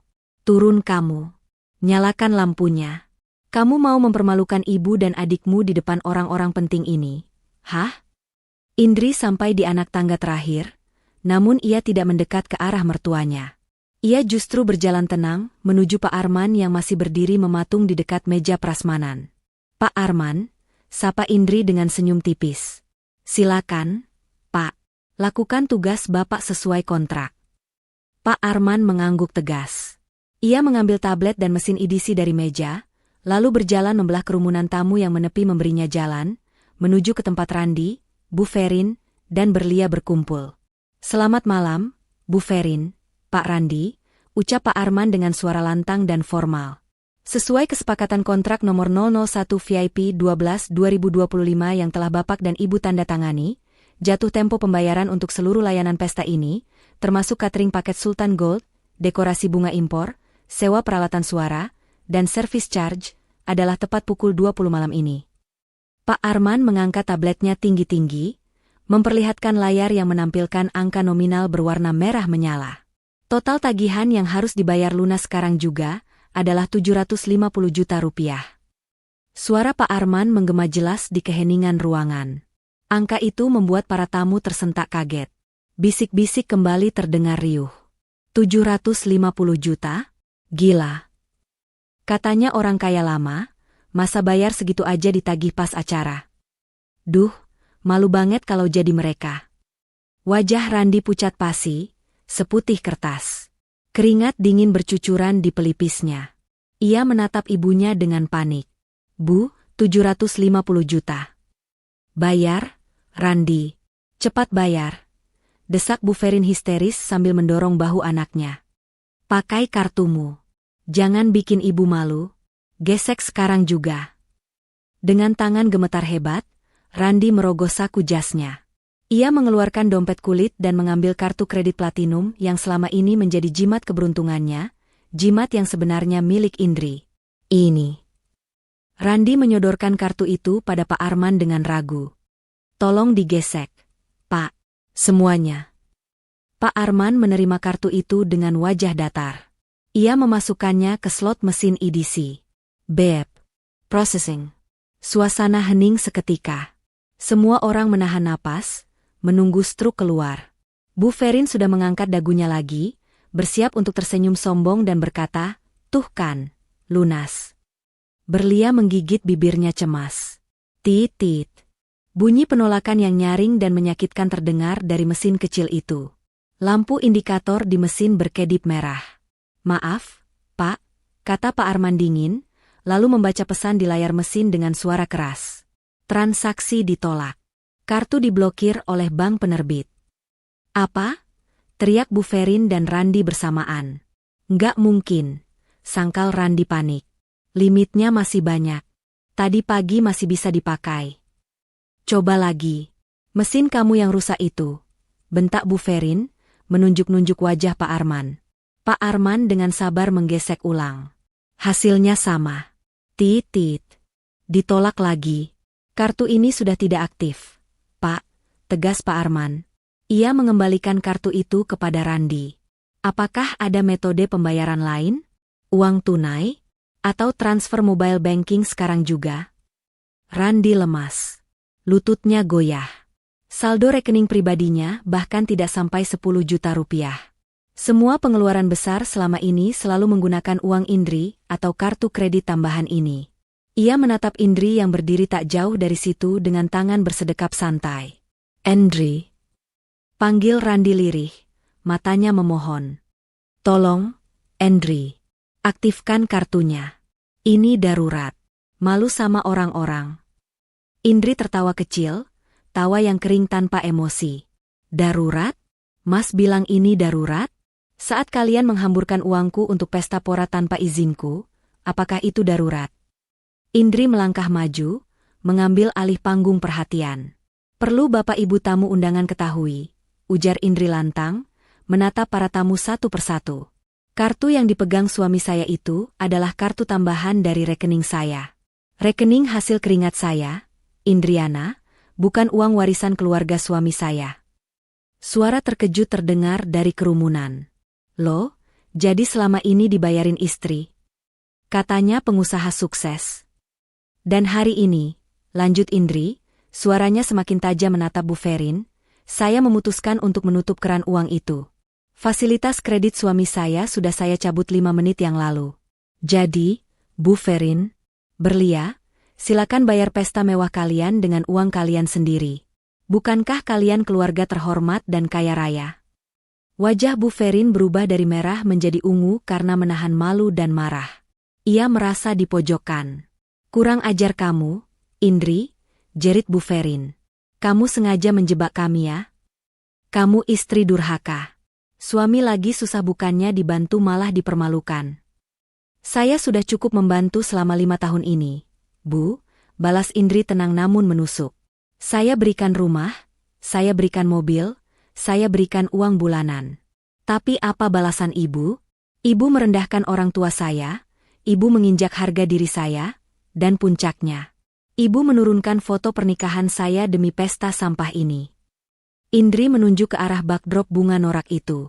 Sekarang, saya tagih harga diri saya, kata Indri dingin.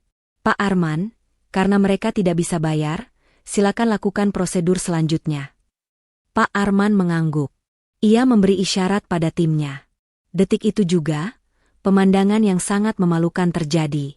Para pelayan catering mulai mengangkut chafing dish berisi makanan-makanan mewah itu kembali ke dalam truk box. Mereka menggulung taplak meja, mengambil piring-piring bersih, dan membereskan gelas-gelas kristal. Jangan dibawa.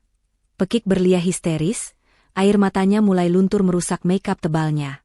Itu makanan buat tamuku. Jangan dibawa pergi. Berlia mencoba menahan seorang pelayan yang membawa nampan sushi, tapi pelayan itu menepisnya dengan sopan namun tegas. Tamu-tamu undangan yang melihat makanan ditarik di depan mata mereka merasa sangat tersinggung. Ini penghinaan, seru Pak Hartono marah. Mengundang orang tapi tidak dikasih makan? Saya pulang. Ayo pulang, Bu. Nggak jelas ini acaranya. Ajak seorang suami pada istrinya. Ngaku-ngaku orang kaya ternyata penipu. Satu persatu, tamu VIP mulai berbalik arah menuju pintu keluar. Mereka berjalan melewati Bu Ferin dan Randi, sambil menggelengkan kepala dengan tatapan jijik. Beberapa bahkan melempar amplop sumbangan mereka ke lantai dengan kasar. Tunggu. Jangan pulang dulu. Acaranya belum selesai, teriak Bu Ferin putus asa, mengejar Bu Siska. Jeng Siska, jangan pergi. Ini cuma salah paham. Indri cuma lagi datang bulan jadi emosian. Bu Siska berhenti sejenak, menatap Bu Ferin dengan tatapan dingin. Bu Ferin, saya kenal Pak Haris, ayah Indri, sebagai orang yang sangat terhormat. Sayang sekali putrinya harus mendapatkan mertua seperti Anda. Permisi. Kata-kata itu menohok ulu hati Bu Ferin lebih sakit daripada tamparan fisik. Ia berdiri terpaku melihat satu persatu tamunya pergi. Halaman rumah yang tadi penuh mobil mewah kini mulai kosong. Di tengah kekacauan itu, Indri berdiri tegak, tak tergoyahkan. Ia belum selesai. Ini baru hidangan pembuka dari menu balas dendamnya. Jangan senang dulu karena tamu sudah pulang. Ibu, Mas Randi, ucap Indri datar. Urusan kita belum selesai. Tagihan Pak Arman tetap harus dibayar. Dan saya punya satu kejutan lagi untuk menutup malam ini. Indri menjetikkan jarinya. Dari arah gerbang depan yang kini terbuka lebar karena mobil tamu keluar, masuklah sebuah mobil patroli polisi dengan lampu rotator biru yang menyala, diikuti oleh 2 orang petugas berseragam lengkap. Randi yang melihat polisi masuk langsung lemas, hingga jatuh terduduk di lantai marmer. Matanya terbelalak horor. Polisi? Selamat malam, sapa salah satu polisi itu tegas saat menghampiri mereka. Kami menerima laporan adanya dugaan penipuan jasa dan perbuatan tidak menyenangkan. Siapa penanggung jawab acara ini? Pak Arman langsung menunjuk Randi dan Bu Ferin. Mereka, Pak. Mereka memesan layanan catering senilai 750 juta dan menolak membayar. Indri tersenyum puas. Pesta ulang tahun Royal Princess itu kini resmi berubah menjadi Pesta Royal Jail. Kehadiran 2 petugas polisi berseragam di ruang tamu yang kini sunyi senyap itu, menciptakan atmosfer yang mencekam. Lampu-lampu kristal yang mewah seolah menyorot wajah-wajah pucat keluarga Randi, seperti lampu interogasi. Bapak Randi, Ibu Ferin, ujar salah satu petugas dengan nada tegas sambil memegang buku catatan. Kami mendapat laporan dari saudara Arman mengenai dugaan penipuan jasa boga dengan nominal 750 juta rupiah. Apakah benar Bapak dan Ibu memesan layanan ini namun tidak sanggup membayar? Bu Ferin gemetar hebat, kakinya lemas hingga ia harus berpegangan pada lengan sofa. Mulutnya yang biasanya lantang mencaci maki, kini terkunci rapat. Ia menatap Randi, berharap anaknya melakukan sesuatu. Pak polisi, ini salah paham. Randi mencoba membela diri dengan suara parau. Kami keluarga berada. Istri saya yang punya rumah ini. Dia bisa bayar.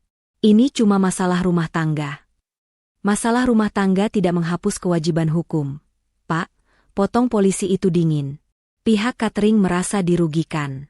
Jika tidak ada pelunasan sekarang, silakan ikut kami ke kantor polisi untuk diproses.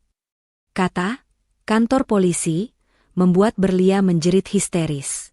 Ia merosot ke lantai, menangis meraung-raung merusak sisa martabatnya. Ibu, aku nggak mau dipenjara. Malu, Bu. Teman-temanku gimana nanti? Melihat ketakutan di mata mereka, Indri melangkah maju perlahan. Suara hak sepatunya memecah tangisan Berlia. Ia berdiri di hadapan polisi, lalu menoleh ke arah Pak Arman. Pak Arman, panggil Indri tenang. Ya, Bu Indri. Saya yang akan melunasi tagihan 750 juta itu besok pagi. Saya jaminannya, ucap Indri datar. Randi mendongak, matanya berbinar penuh harap. Indri, alhamdulillah, kamu masih sayang sama aku, Indri. Aku tahu kamu gak tega lihat suamimu ditangkap. Bu Ferin pun langsung mengubah ekspresinya, dari ketakutan menjadi kembali angkuh. Nah, dengar itu, Pak Polisi, menantu saya mau bayar. Jadi kalian gak berhak bawa kami. Udah sana pergi. Indri tertawa kecil, tawa yang membuat bulu kuduk Randi meremang. Tunggu dulu, sela Indri tajam. Ia menatap Randi dengan tatapan membunuh. Siapa bilang aku melakukan ini karena sayang? Aku melakukan ini karena aku tidak mau nama baik perusahaanku tercoreng gara-gara punya suami narapidana penipuan. Indri kemudian mengeluarkan sebuah map tebal berwarna merah dari tas kerjanya. Ia melemparkan map itu ke atas meja kaca di depan Randi. Plah, ini syaratnya, kata Indri dingin. Aku lunasi utang memalukan kalian malam ini, tapi kalian harus tanda tangan berkas ini sekarang juga. Randi mengambil map itu dengan tangan gemetar. Ia membukanya, dan matanya terbelalak membaca judul dokumen paling atas. Surat pernyataan talak dan gugatan cerai. Di bawahnya, ada dokumen lain, surat pemindahan hak asuh aset pernyataan keluar dari rumah secara sukarela. Cerai? Randi tergagap. Indri, kamu serius? Sangat serius, Mas, jawab Indri tanpa keraguan. Kamu pilih mana? Tanda tangan di situ dan keluar dari rumah ini malam ini juga dengan tenang. Atau kamu diseret polisi sekarang dengan borgol di tanganmu. Bu Ferin merebut kertas itu. Apa-apaan ini? Kamu mengusir kami? Di tengah malam begini? Kamu gak punya hati nurani, Indri? Hati nurani saya sudah mati tepat saat ibu meletakkan foto pernikahan saya dan menggantinya dengan dekorasi sampah ini. Balas Indri, menunjuk sisa-sisa dekorasi pesta. Waktu kalian 10 menit. Tanda tangan, atau penjara. Pak Arman dan kedua polisi itu hanya diam menyaksikan, seolah menjadi saksi bisu kejatuhan sebuah keluarga yang tamak. Randi menatap ibunya, lalu menatap Berlia yang masih sesenggukan. Ia tahu ia tidak punya pilihan. Kartu kredit mati, rekening kosong, dan ancaman penjara di depan mata. Dengan tangan gemetar dan air mata yang menetes membasahi kertas, Randi mengambil pena. Ia membubuhkan tanda tangannya di atas materai surat cerai itu. Tanda tangan yang mengakhiri 5 tahun pernikahan mereka, sekaligus mengakhiri hidup nyamannya sebagai parasit. Bagus, Indri menarik map itu kembali dengan cepat.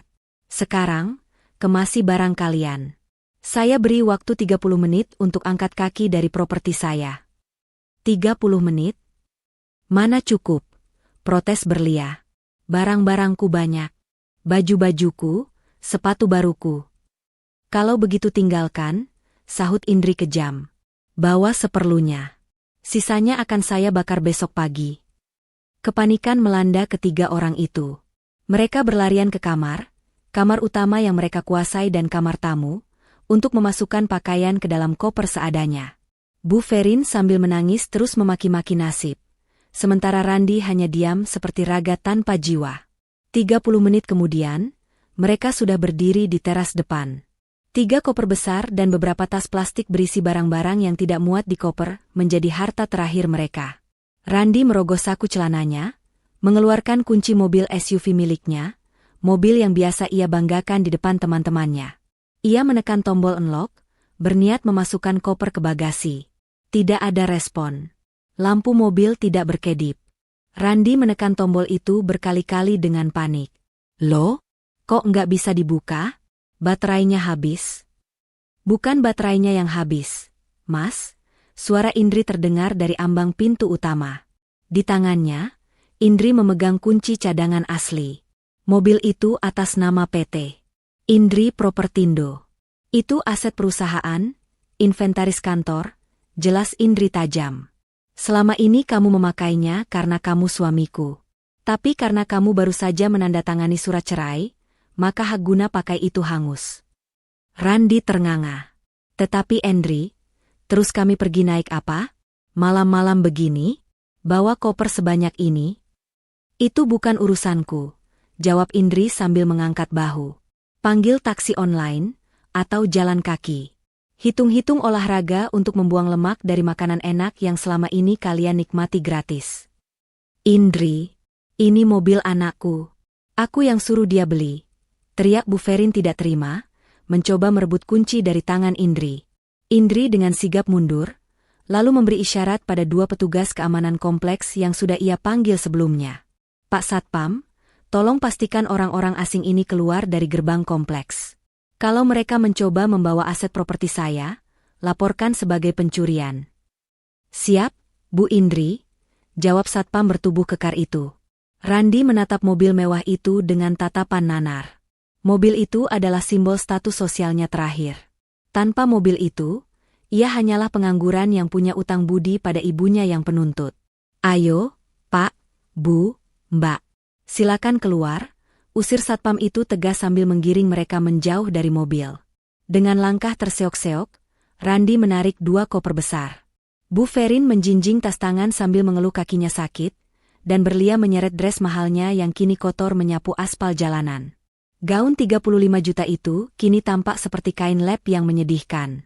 Mereka berjalan keluar dari halaman rumah megah itu, melewati gerbang besi tinggi yang perlahan menutup secara otomatis. Indri berdiri di balik gerbang, menatap mereka melalui celah jeruji besi. Sama seperti saat ia melihat mereka di CCTV, tapi kali ini ia melihatnya langsung dengan mata kepala sendiri. Selamat jalan, mantan suami, mantan mertua, bisik Indri. Randi sempat menoleh ke belakang, menatap Indri untuk terakhir kalinya. Ada penyesalan yang terlambat di matanya. Ia baru sadar, selama ini ia hidup di surga, namun kebodohannya sendiri yang membakar surga itu hingga menjadi abu. Gerbang tertutup rapat dengan bunyi klang yang final. Mengunci Indri di dalam istananya yang tenang, dan membuang mereka ke jalanan malam yang dingin dan gelap. Tidak ada lagi pesta. Tidak ada lagi kemewahan. Yang tersisa hanya tagihan kehidupan yang harus mereka bayar mulai besok pagi. Roda koper yang beradu dengan aspal kasar jalanan kompleks, menjadi satu-satunya suara yang menemani langkah gontai 3 manusia itu. Tidak ada lagi lampu sorot, tidak ada lagi musik orkestra, dan yang pasti, tidak ada lagi harga diri. Randi, Bu Ferin, dan Berlia berjalan tertatih-tatih menjauhi gerbang rumah megah yang kini tertutup rapat bagi mereka selamanya. Randi, panggil taksi atau apa kek? Kaki ibu lecet semua ini jalan pakai sandal hak tinggi. Keluh Bu Ferin sambil berhenti di pinggir trotoar yang gelap. Ia mengipas-ngipas wajahnya yang luntur oleh keringat dan air mata. Randi merogoh saku celananya, mengeluarkan ponsel dengan layar retak. Ia membuka aplikasi transportasi online. Namun, saat hendak memesan mobil tipe premium seperti kebiasaannya, jempolnya terhenti. Notifikasi, saldo tidak cukup, dan metode pembayaran kartu kredit tidak valid muncul di layar. Kita nggak bisa pesan taksi mewah, Bu, gumam Randi lirih. Saldo tunai di aplikasi cuma sisa 20.000. Rekeningku kosong. Apa? Pekik Berlia, gaun champagne goldnya kini penuh debu jalanan. Terus kita naik apa? Angkot? Ojek? Mas, aku lagi pakai gaun 30 juta. Masa naik motor? Gaun itu sudah nggak ada harganya. Berlia? Bentak Randi tiba-tiba, membuat adik dan ibunya tersentak kaget. Ini pertama kalinya Randi berteriak pada mereka. Sadar? Kita ini gelandangan sekarang. Indri sudah membuang kita. Ini semua gara-gara ambisi kalian. Kok kamu nyalahin ibu? Sergah Bu Ferin tak mau kalah. Kalau kamu laki-laki becus, kamu pasti bisa mengendalikan istrimu. Kamu itu yang lembek. Randi tertawa sumbang, terdengar seperti orang yang kehilangan akal. Aku lembek karena selalu nurutin ibu. Sekarang, nikmatilah. Kita cari kontrakan petak malam ini pakai uang sisa dompet ibu. Akhirnya, dengan sisa uang tunai recehan yang ada di tas Bu Ferin, mereka memesan taksi online kelas paling murah. Mobil tua yang datang berbau apek rokok, sangat kontras dengan wangi bunga lili di pesta tadi. Saat mobil itu melaju menembus malam, Randi menoleh ke belakang sekali lagi, melihat istana Indri yang makin mengecil dan menghilang di tikungan. Ia tahu, pintu surga itu tidak akan pernah terbuka lagi untuknya. Sementara itu, di dalam rumah, keheningan yang menenangkan akhirnya tercipta. Indri duduk di sofa ruang tengah, sofa yang kemarin diduduki kaki kotor mertuanya. Kini sofa itu sudah bersih. Riko, asisten setianya, berdiri di hadapannya sambil membawa tablet. Bu Indri, tim kebersihan sudah mulai membereskan sisa makanan dan sampah pesta di halaman. Besok pagi taman akan kembali rapi, lapor Riko. Dan mengenai Pak Arman, pembayaran lunas sudah saya jadwalkan untuk transfer besok pagi pukul 8. Beliau menitipkan permintaan maaf dan terima kasih atas bonusnya. Indri mengangguk pelan sambil menyesap teh hangatnya. Bagus. Pastikan juga kunci pintu gerbang dan kode keamanan rumah diganti malam ini juga. Saya tidak mau ada tikus yang mencoba masuk lagi. Siap, Bu. Oh ya, mengenai proses perceraian? Riko ragu sejenak. Pengacara ibu bilang berkas yang ditandatangani Pak Randi tadi sudah sangat kuat. Prosesnya akan cepat karena ada bukti penyerahan aset sukarela. Ibu akan resmi menyandang status lajang dalam waktu kurang dari sebulan. Senyum tipis terbit di bibir Indri. Bukan senyum sinis seperti saat pesta tadi, melainkan senyum lega. Beban berat yang selama 5 tahun ini menghimpit dadanya, beban harus melayani suami yang tidak tahu diri dan mertua yang tamak, akhirnya terangkat. Indri bangkit berdiri, berjalan menuju dinding tempat foto pernikahannya dulu tergantung.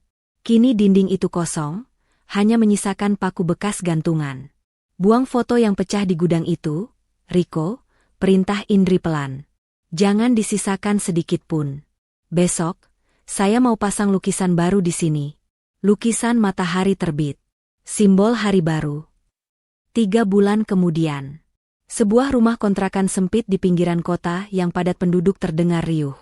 Bukan riuh pesta, tapi riuh pertengkaran. Berlia. Kamu jual tas branded kamu itu buat bayar listrik. Teriak Bu Ferin yang kini tampil kucel dengan das terlusuh. Nggak mau. Ini tas kenangan masa kejayaan kita, Bu.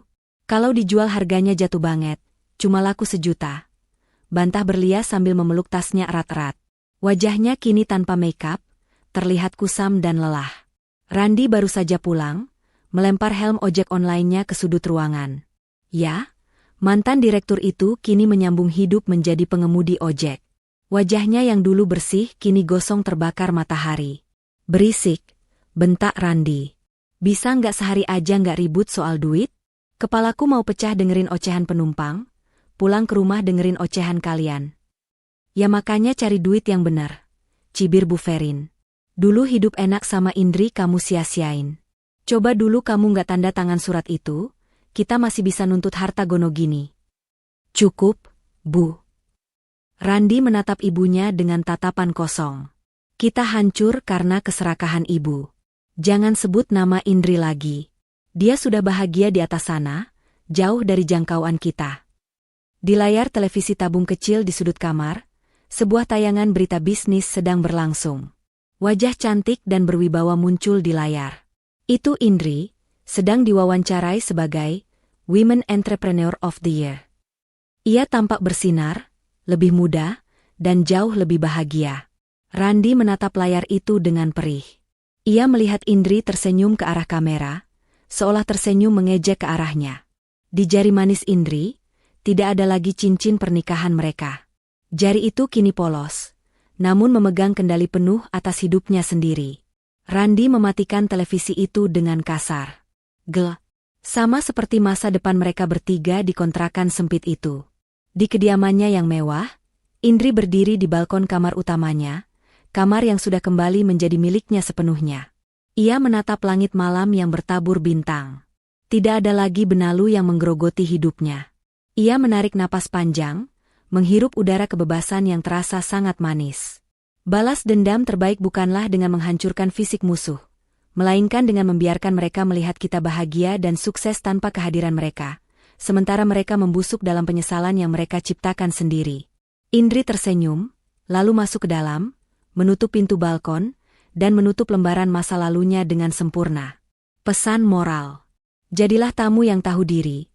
Jangan pernah merasa berhak atas harta dan kerja keras orang lain, meskipun itu adalah keluarga sendiri. Hormati batasan dan privasi pemilik rumah. Keserakahan menghancurkan. Keinginan untuk terlihat kaya dan dipuji orang lain, gengsi, tanpa kemampuan finansial yang nyata hanya akan menuntun pada kehancuran dan rasa malu. Hargai pasangan. Suami atau istri adalah rekan hidup, bukan sapi perah. Ketika ketulusan dibalas dengan penghinaan, maka bersiaplah kehilangan segalanya saat kesabaran itu habis. Kemandirian adalah kekuatan. Wanita yang mandiri secara finansial memiliki kendali penuh atas hidup dan harga dirinya, sehingga tidak bisa diinjak-injak oleh siapapun.